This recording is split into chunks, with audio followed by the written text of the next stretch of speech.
Getting on to the next one. This one was yours to start off. I like this one. What was that? What's your next prove it season, Mr. Matt Harmon? Yeah, I threw Sean McDermott and the Bills out here, not because I think Sean McDermott's about to get fired. I think we're kind of past that talk after. We're fine. Yeah, last year was that kind of conversation out in the ether in the offseason, which even then I was like, really? Like, do we really think the Bills are in that sort of territory? And they had their rocky moments last season, no doubt about it, right? Sean McDermott now has fired 2 coordinators in the span of 12 months. Like that is generally that's a, hey, I'm feeling a little bit of heat here.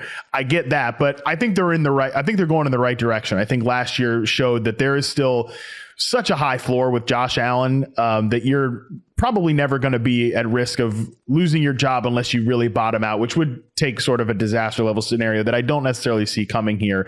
But I do think that we're into version 3.0, 4.0 of the Josh Allen experience, certainly on offense, which I know we can talk about that. But on defense here, they've let go of a lot of names in this last offseason. They still have some big questions about holdover players. Like, can we get more out of Von Miller than we got last year? But a lot of the guys that is Matt Milano going to come back anywhere close to the player that he was prior to an injury? They have some of those existing questions, but I feel like what people miss about the Bills is that a lot of those guys that they let go of this offseason were not big time contributors last year. And this was still a defense that was tough to play against. Like, I think McDermott made a bet last offseason, hey, I can take more ownership over this defense and it will be a good thing. That ended up proving itself on the field. So in that sense, I actually think that doubling down on him as the kind of mastermind of the defense and the ownership on that side of the ball, while also maybe giving more to Joe Brady and empowering him as the offensive coordinator, I kind of like the Bills'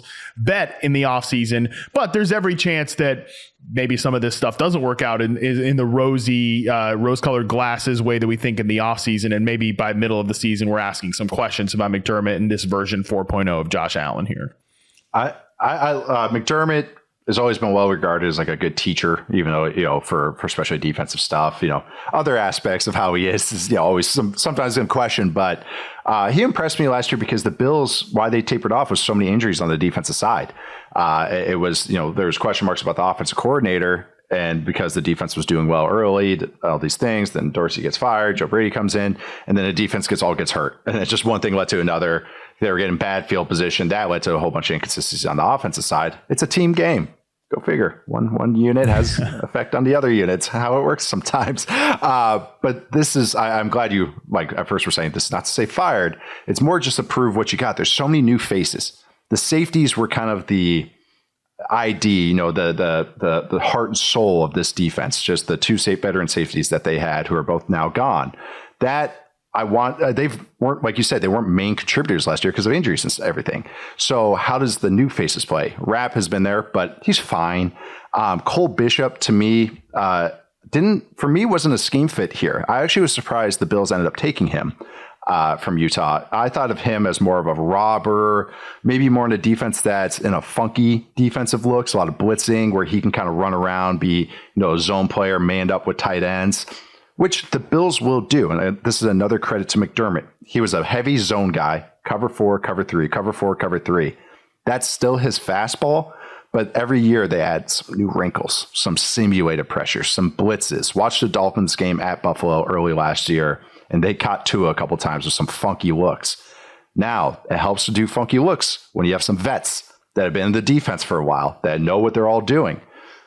I trust this coaching staff to get these guys right, but you still got to see it. I still just have to see the faces. And I'm glad you brought up Milano's a star, but he got injured last year. You never know how guys bounce back. I had Terrell Bernard as a breakout player.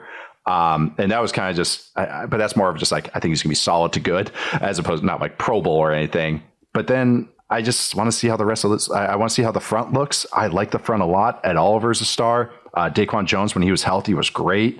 But you already brought up the Von Miller thing. Von Miller was nothing last year. He was there's wins above average and there's wins above replacement. He was replacement level, not even average last year, which is, that's not why you pay Von Miller. And I know he had the injury and everything, but that's still, if he's going to get those amount of snaps, he's got to contribute. So I called this defense originally the Anaconda defense because they suffocated you, especially over the middle. I want to see how it looks this year. Like, are they doing something new? Are they doing the same old stuff with new faces, or are they just kind of hybriding it all? And that's why I'm excited to see this. So I thought this was a great shout out about them.